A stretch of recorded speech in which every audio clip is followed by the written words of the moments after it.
Merci Madame la Présidente. En ce qui me concerne, je vais essayer de m'en tenir une expression d'à peu près 5 minutes. Pour vous dire ceci, chers collègues, ça n'échappe à personne, dans 6 mois, la Coupe du Monde de football débutera au Qatar, sous le regard attentif des défenseurs des droits humains. De grands événements sportifs sont parfois organisés dans des pays où ces droits ne sont pas toujours respectés et où le droit du travail est souvent soit bafoué, soit inexistant. Et c'est vrai que dans ces chantiers d'envergure, les conditions de travail sont parfois proches de l'esclavage. Et dans son dernier rapport, l'Organisation internationale du travail faisait d'ailleurs état, en ce qui concerne les chantiers de construction au Qatar, de 50 décès, et Amnesty International parlait, elle, de 6500.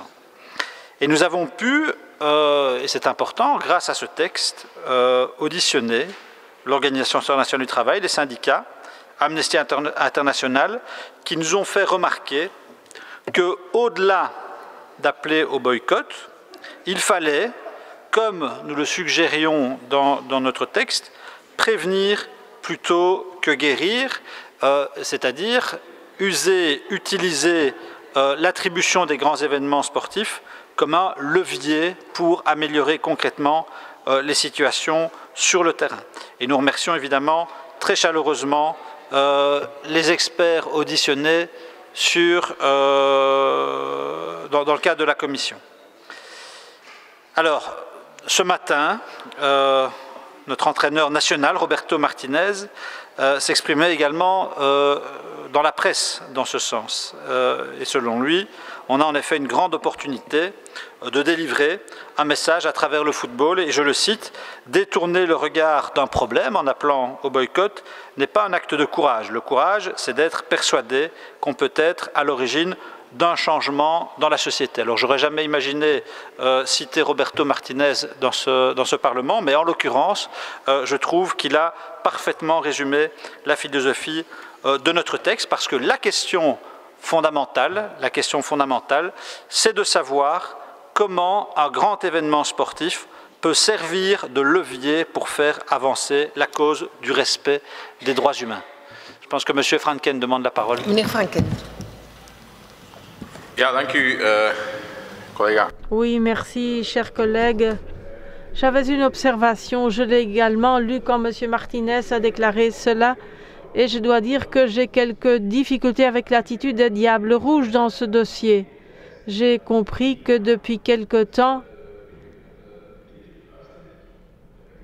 ils s'agenouillent avec le poing gauche pour lutter à l'occasion de la mort de George Floyd. Ils le font, ils continuent à le faire, ils le soutiennent à 100%, donc ils veulent lutter contre la discrimination, le racisme, contre les inégalités. Donc ils ont en partie un agenda politique. Cela ne me pose pas de problème. Ils doivent savoir ce qu'ils font, mais quand ils se rendent effectivement à un pays, au Qatar, où les femmes n'ont tout simplement pas de droits, où les homosexuels, on vient donc de parler du don de sang de la communauté LGBTQI, donc cela y est inexistant. Il y a même la peine de mort. Il y a des stades qui sont construits avec des milliers de morts, des milliers de personnes du Bangladesh, de l'Indonésie, du Vietnam, qui y perdent la vie dans ces stades en les construisant dans une chaleur qui va jusqu'à 60 degrés en plein soleil. Est-ce alors un signal suffisant?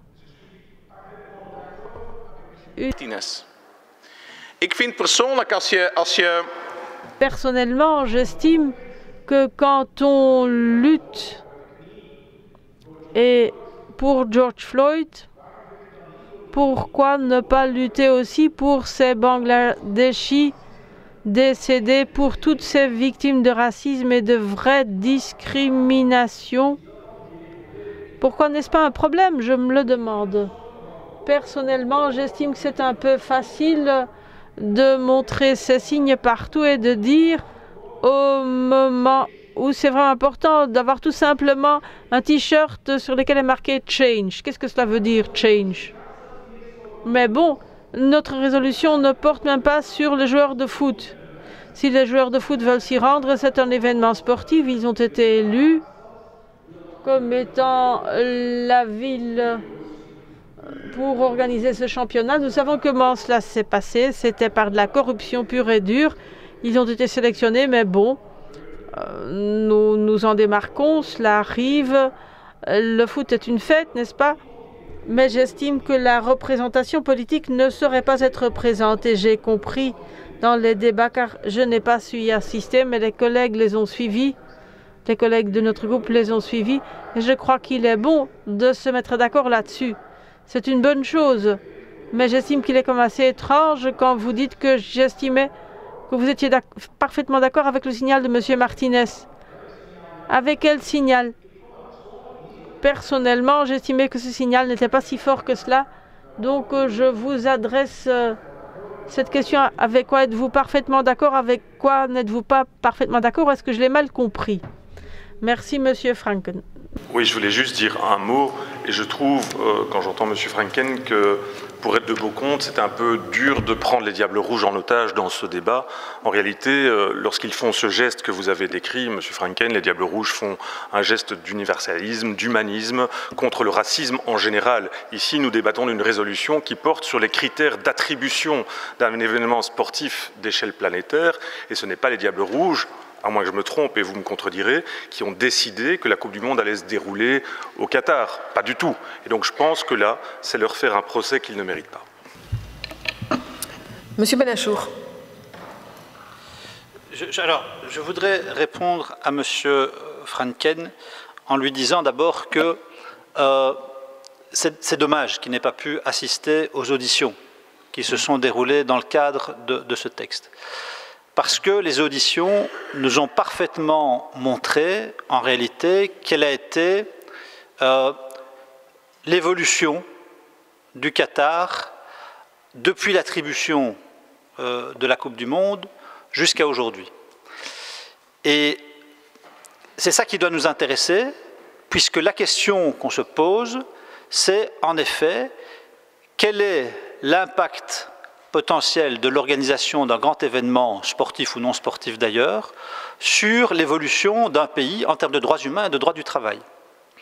Alors, les situations, elles sont contrastées selon qu'on parle de la Chine, de la Russie, du Brésil, du Qatar ou d'autres pays.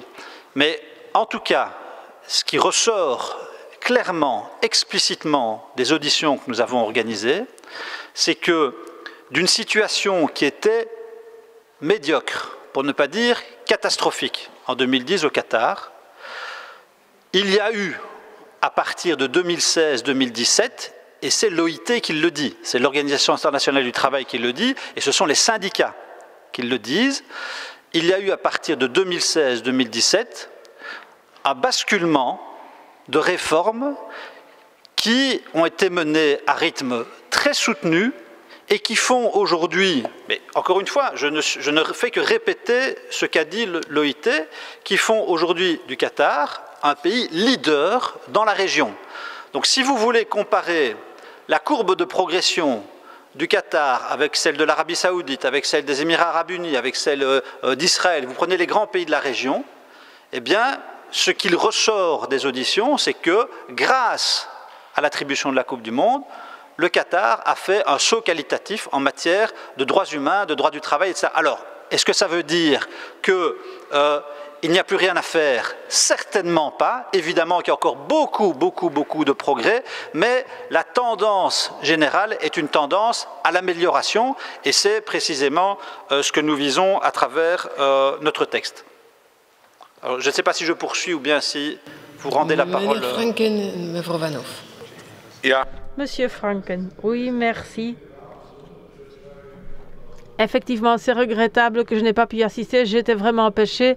Je me suis excusée au préalable auprès du président. J'essaie vraiment d'être présent pour de telles initiatives car cela m'intéresse.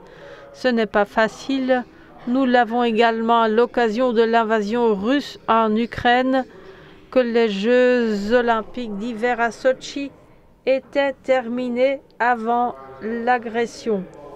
Donc, ils se préparaient sur le plan militaire le long de la frontière ukrainienne. Depuis le mois de novembre, 100 000 soldats. Beaucoup de personnes pensaient que ce n'était que des exercices, que les intentions de M. Poutine étaient bonnes. Dans l'intervalle, il était en train de ramasser les chars le long de la frontière, etc.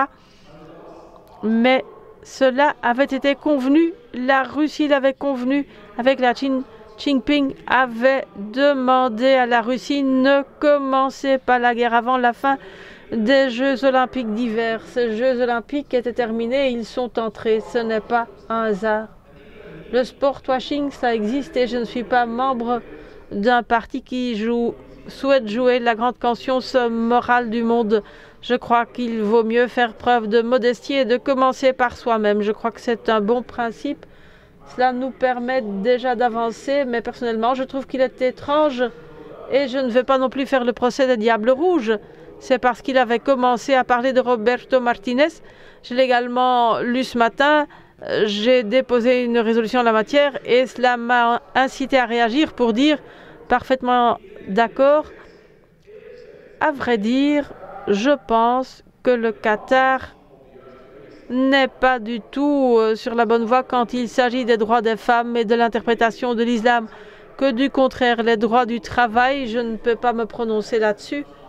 Vous dites qu'avec l'Organisation internationale du travail, on a dit qu'on évolue dans la bonne direction. Je veux bien l'accepter.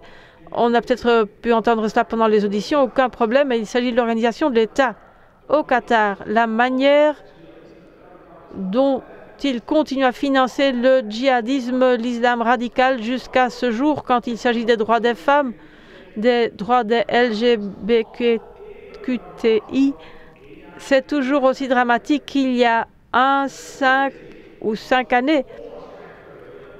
Ils ont énormément de moyens financiers et ils essayent de s'acheter donc une bonne réputation. Ils l'ont acheté par la corruption. Ils ont obtenu la Coupe du Monde, c'est prouvé, c'est de la corruption prouvée. Et maintenant, ils essayent surtout de faire en sorte que tous les joueurs viennent, certainement les Diables Rouges, l'une des meilleures équipes de par le monde. Et quand on dit une chose, on vous reproche pratiquement directement que je serais opposé aux Diables Rouges. C'est aberrant, c'est incorrect sur le plan intellectuel. Pour la clarté, vous ne l'avez pas dit, mais je l'ai constaté quand j'ai déposé la résolution que très rapidement, c'est un débat comme si on serait opposé au Diable Rouge. C'est une idiotie intellectuelle, la question de savoir comment on réagit face à une histoire où une Coupe du Monde est organisée dans un pays qui applique des pratiques très contestables. Il ne faut pas être la conscience morale, mais on peut quand même en débattre et je me réjouis de l'avoir ce soir. La comparaison avec le Rwanda et Israël, tout cela est assez étonnant. Le nombre de femmes israéliennes qui vont aller regarder ces événements sportifs, on devrait les comparer avec le nombre de femmes qataries dans le stade. On devrait peut-être comparer cela au nombre de femmes rwandaises. Je ne suis pas femme, vous bien, mais je crois qu'on mène le même combat. Le nombre de femmes israéliennes qui vont aller regarder cet événement sportif, j'aimerais bien le voir. Apparemment, je n'ai pas très bien compris. Apparemment, je suis devenue trop cynique. Je ne crois pas dans le changement positif sur le terrain. J'ai également parlé à B6. Là, il n'y a pas eu de mort. C'est évident. Mais B6 n'a pas construit tous les stades. Ils en ont construit 2 ou 3, je pense. 2. Il y a des choses qui se sont passées personnellement. J'estime qu'il doit y avoir un boycott politique. Je regretterais beaucoup si un ministre du gouvernement belge, flamand ou d'un autre gouvernement de la Belgique serait présent.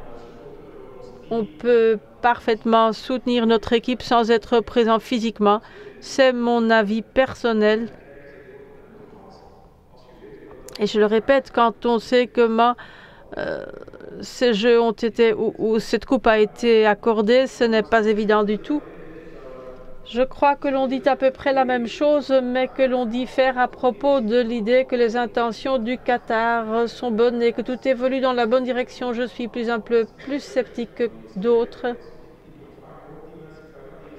Je reçois également ces gens, je me rends également à ces réceptions, Madame Van Hoof. Vous recevez un ministre féminin. À un moment donné, j'étais au Guinée en tant que secrétaire d'État à la migration. Le Guinée est le pays où il y a le plus de mutilations génitales de par le monde. Chez les jeunes filles, et j'y étais.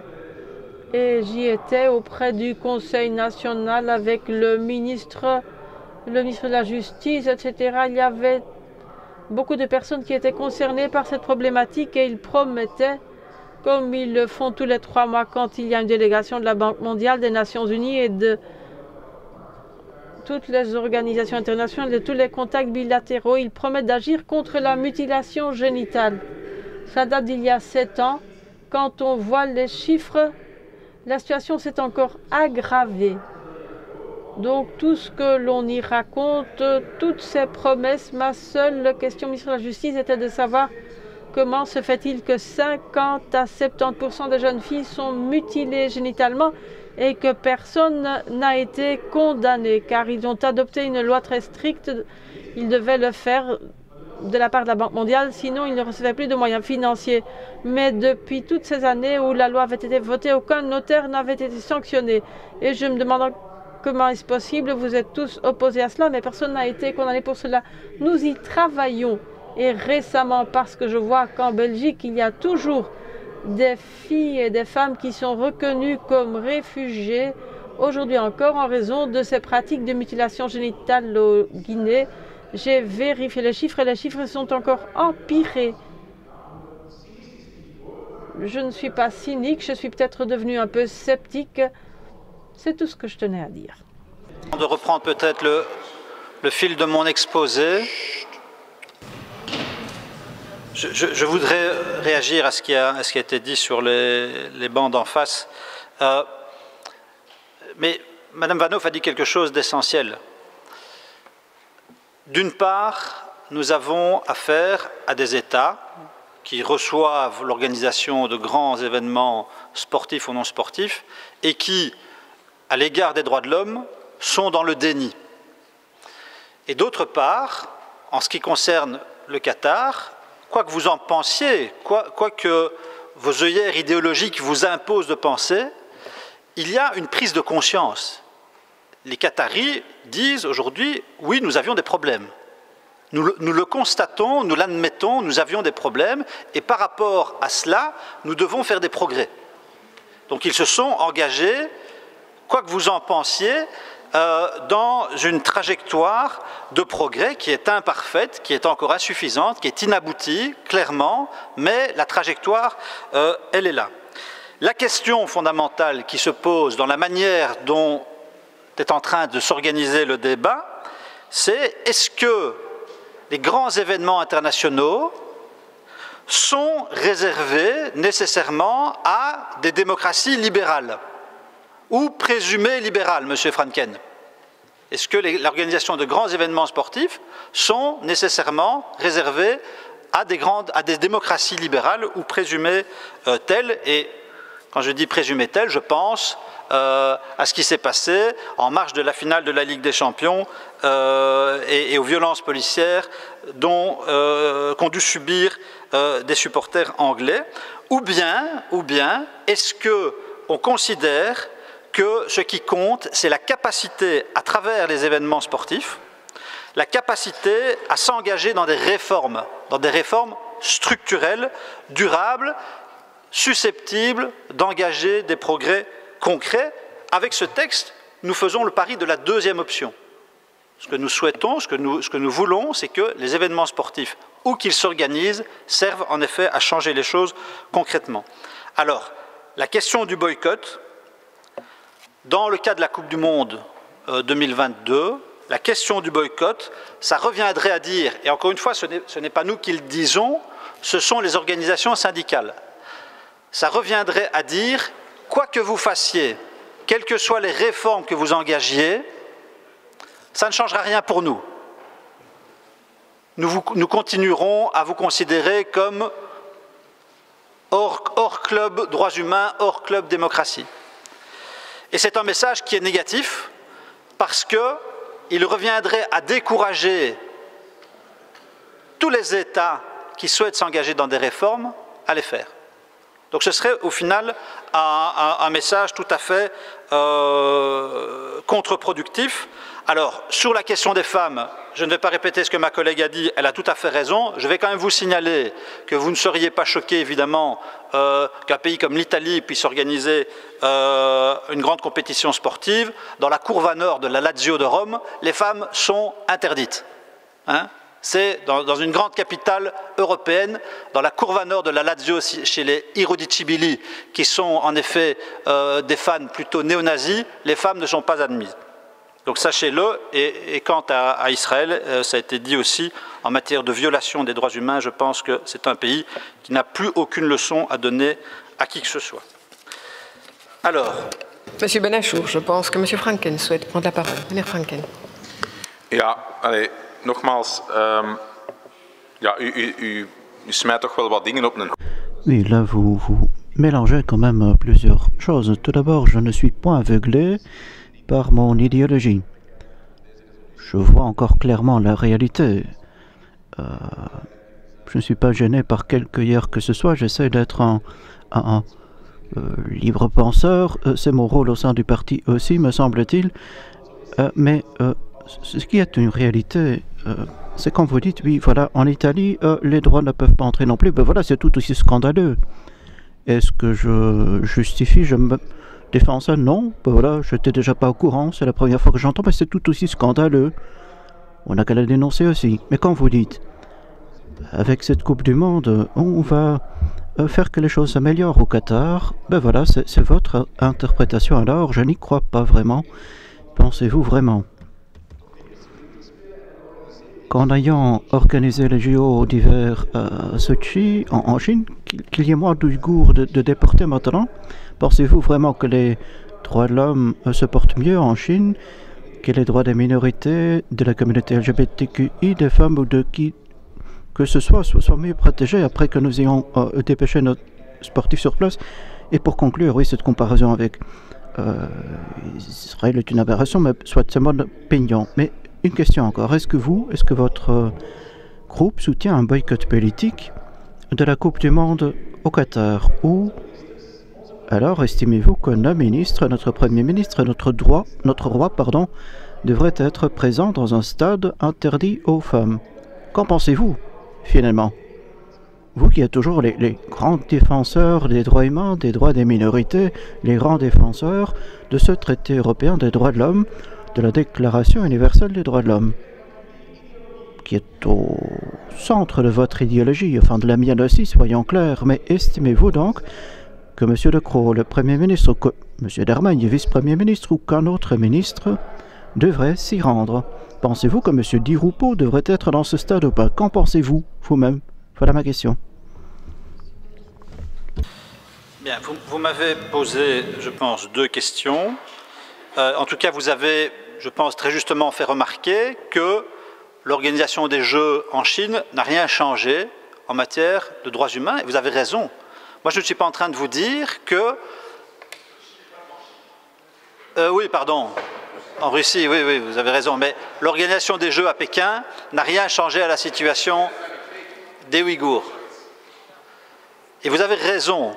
Personne ne vous dit ici que l'organisation d'une grande compétition sportive implique automatiquement et nécessairement des progrès en matière de droits humains, de droits sociaux, de droits du travail, etc. Non. Par contre, il peut enclencher une dynamique vertueuse sur ces matières-là. Donc ce n'est pas automatique, mais ça peut arriver. Ce n'est pas automatique la Chine, la Russie, ça peut arriver le Qatar, manifestement.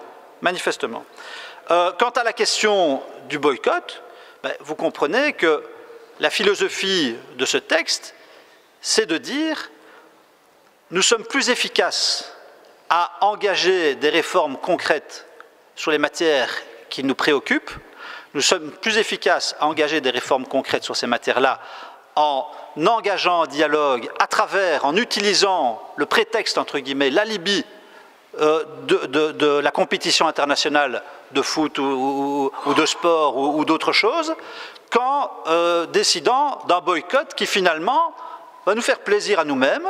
Hein, on va pouvoir se complaire dans une posture de pureté, mais on n'aura rien changé concrètement sur le terrain. Donc en effet, ce qui compte, ce sont les résultats. C'est une forme de pragmatisme, mais un pragmatisme qui amène en effet des solutions concrètes sur le terrain. Monsieur Franken. Oui, allez, bon, dont acte, hein, je prends acte de votre posture. Vous estimez donc que le gouvernement belge peut parfaitement être présent et probablement M. De Croo y sera lors du premier match des Diables Rouges. Libre à vous de penser cela. Je me réjouis d'apprendre que le gouvernement flamand ne sera pas présent, n'y participera pas. Je m'en réjouis et je dois vous dire aussi que je serai interpellé. Hein. Imaginons que la situation soit inverse avec vous dans l'opposition et que ce soit le premier Michel qui se rende à cette coupe. Vous auriez de sérieuses remarques et réserves, hein, même ici. Vous poseriez des questions d'actualité en plénière hein, pour demander ce qu'ils vont faire là-bas. Soit je prends acte de cette vision réelle politique du PS, c'est intéressant dans le domaine des droits humains. Je constate, je prends acte du fait qu'il n'y a donc pas la moindre problème. Hein. Si, prenons M. d'Allemagne, assiste au match des Diables Rouges dans un stade interdit aux femmes, j'en prends acte, c'est intéressant, merci.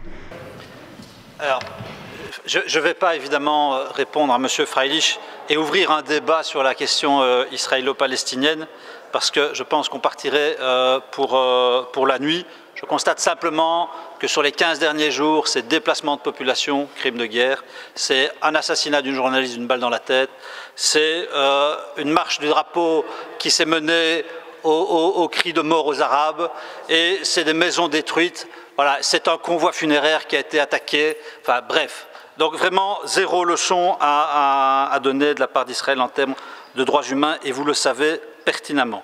Alors, boycott politique. Oui, boycott économique, non. Vous savez à quoi ça revient, M. Franken? À prendre l'argent de la main droite et à se pincer le nez de la main gauche, c'est d'une hypocrisie totale. Et puis je n'oublie pas ce que les représentants syndicaux nous ont dit en commission. Oui, il y a eu des morts sur les chantiers, oui, il y a eu des morts sur les chantiers, mais de grâce, que ces morts ne soient pas morts pour rien. Et donc, ne décidez pas d'un boycott qui nuirait au dialogue constructif que nous avons noué avec les autorités qataries, que ces morts ne soient pas morts pour rien. Je reviens, Madame la Présidente, à ma présentation pour vous dire donc, mais vous l'avez compris, que la question fondamentale est donc de savoir comment un grand événement sportif peut servir de levier pour faire avancer la cause du respect des droits humains.